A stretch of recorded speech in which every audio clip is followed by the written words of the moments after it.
Damn it. ఏంటిటా కుండబద్దలు కొడతా అత్త.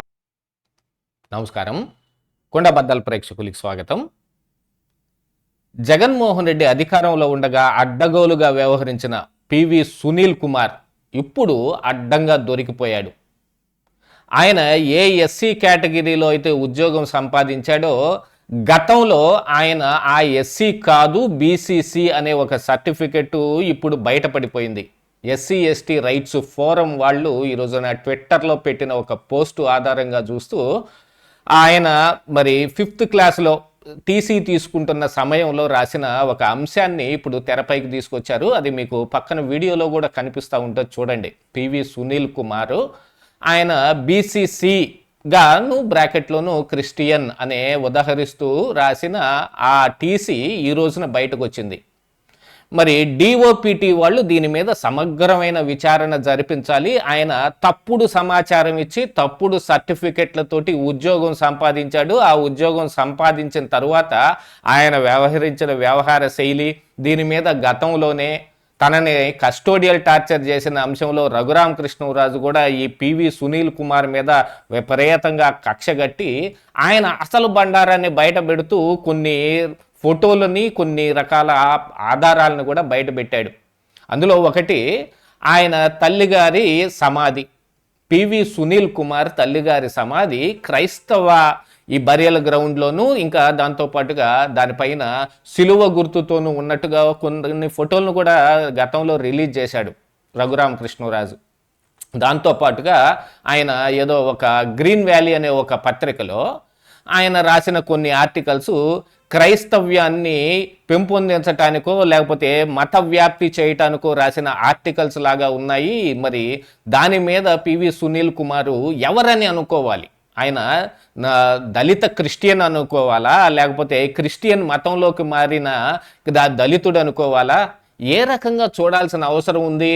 ఈయన్ని ఇప్పుడు ఈ డిఓపిటి కూడా దీని మీద సమగ్రంగా విచారణ చేయాలని గతం నుంచే ఆయన మీద కంప్లైంట్లు పెడతా ఉన్నారు. కానీ జగన్ అధికారంలో ఉండగా ఆయన డిఓపిటి నుంచి వచ్చిన ఆ కంప్లైంట్లు వీటేటిని మరి అప్పట్లో ఉన్న సిఎస్ గారు కానీ అప్పుడున్న ప్రభుత్వం కానీ దాని మీద ఏమాత్రం విచారణ చేయలేదు. ఇక ఈ అంశం ఎలాగనే వస్తూ కూటమి అధికారంలోకి వచ్చిన తర్వాత ఈ కస్టోడియల్ టార్చర్ మీద రఘురామకృష్ణరాజు పెట్టిన కంప్లైంట్ కావచ్చు, గతంలో పివి సునీల్ కుమార్ ఒక గవర్నమెంట్ ఉద్యోగిగా ఉండి గవర్నమెంట్కి సమాచారం ఇవ్వకుండా విదేశీ పర్యటనలు చేసిన అంశాల మీద కావచ్చు, ఇక ఆయన ఎయిమ్ అనే ఏదో ఒక అంబేద్కర్ మిషన్ ఒక దాన్ని పెట్టుకుని దీనికి విదేశీ ఫండులను కూడా మరి గవర్నమెంట్ పర్మిషన్ లేకుండా తీసుకొచ్చినట్టుగాను అనేక రకాలైన కంప్లైంట్ల మీదట కూటమి ప్రభుత్వం కూడా ఆయన్ని సస్పెండ్ చేశారు. ఆ తర్వాత ఆ సస్పెన్షన్ని ఆయన ఈ కాలం మొత్తానికి, ఈ సర్వీస్ కాలం మొత్తానికి పొడిగించటం కూడా జరిగింది. నిన్న మొన్న మరి రఘురామకృష్ణరాజు కస్టోడియల్ టార్చర్ కేసులో సునీల్ నాయక్ని తీసుకొచ్చి ప్రశ్నించినట్టుగానే ఈ పివి సునీల్ కుమార్ను కూడా ప్రశ్నించాల్సిన అవసరం ఉంది. ఇక ఒకవైపు ఉప్పు నిప్పుగా రఘురామకృష్ణరాజు పివి సునీల్ కుమార్ కూడా చానాళ్ళు పోరాటం చేశారు. ఒకళ్ళ మీద ఒకళ్ళు కౌంటర్లు వేసుకుంటూ పత్రికా ముఖంగానో లేకపోతే మీడియా ముఖంగానో వాళ్ళ పోరాటం సాగుతూనే వచ్చింది. ఇప్పుడు పివి సునీల్ కుమార్ క్రిస్టియన్, ఆయనకు ఇప్పుడు మరి ఈ ఎస్సీ హోదా వర్తించదు. దాంతోపాటుగా ఇప్పుడు ప్రస్తుతం సుప్రీంకోర్టులో వచ్చిన ఒక తీర్పు ఆధారంగా చూస్తే క్రిస్టియన్ మతంలోకి మారిన వాళ్ళకి ఎస్సీ హోదా వర్తించదు అని ఉన్న దాన్ని ఖచ్చితంగా అప్లై చేయాల్సిన అవసరం కూడా ఉంది. ఈయన ఇదిగో క్రిస్టియనే అని చెప్పటానికి ఉన్న ఒక ప్రత్యేకమైన ఆధారం ఇప్పుడు ఈ ఆయన ట్రాన్స్ఫర్ సర్టిఫికెట్ 5th క్లాస్ నుంచి మరి 6th క్లాస్కి ప్రమోట్ చేయడానికి, అంటే హై స్కూల్కి వెళ్ళటానికో మరి వేరే స్కూల్లో చేరటానికో అప్పుడు ఇచ్చిన సర్టిఫికెట్లో రాసిన దాన్ని ఆధారంగా చూపిస్తున్నారు.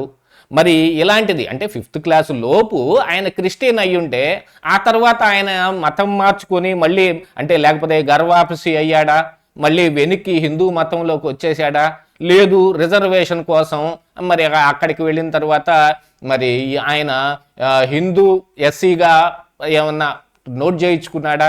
ఈ అంశాలన్నిటిని కూడా మరి తెరపైకి తీసుకొని రావాల్సిన అవసరం ఉంది. కాకపోతే ఇప్పుడు అసలైన సాక్ష్యాధారం ఏమిటి అని అంటే మరి టీసీ సర్టిఫికెటే కనపడుతుంది.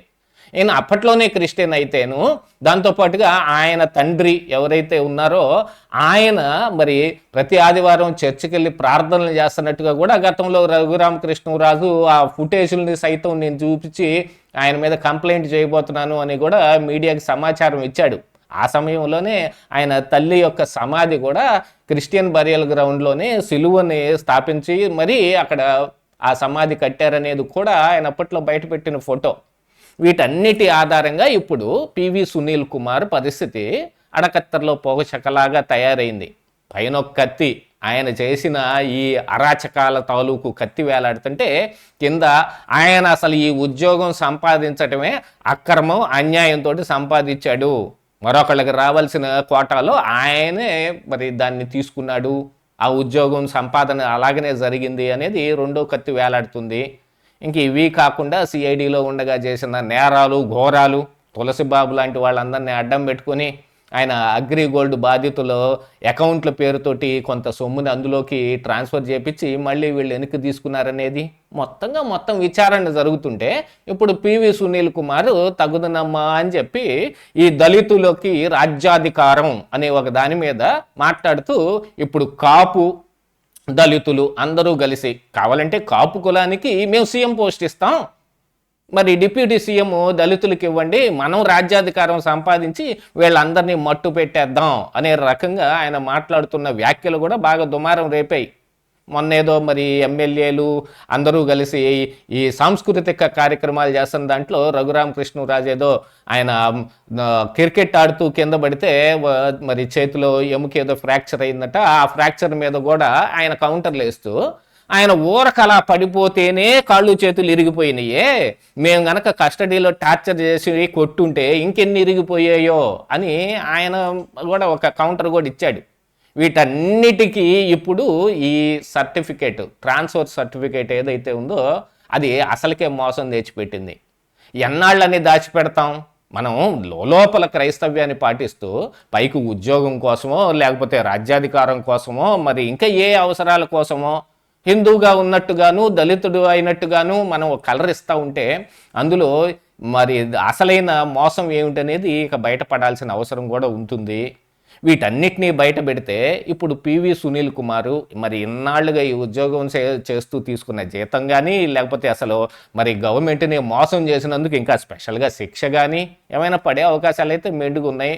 ప్రస్తుతం ఈ ఎస్సీ ఎస్టీ రైట్స్ ఫోరం వాళ్ళు బయటపెట్టిన ఈ సర్టిఫికేట్ అయితే బాగా హల్చల్ నడుస్తూ ఉంది.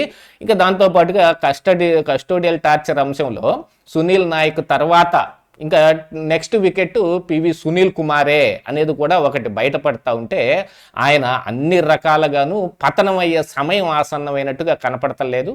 ఇదే ఈరోజు కుండబద్దలు.